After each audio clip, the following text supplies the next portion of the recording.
we're going to talk about messages. Do you set an appointment for your life? I have an appointment with myself.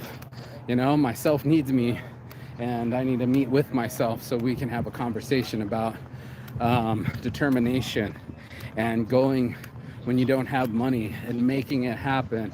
That's not one thing enough to just have money and just be at your fear most. Most people don't want to talk about, fucking failure being a precision. It's part of the recipes for success. Nobody wants to talk about that. They just want to be successful. And it's like, yeah, but did you earn it?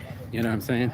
Did you go after it? And that's the question of our lives, is do we go and do things with our lives, or do we just talk shit and never do anything with it? I think this is a pretty cool mural.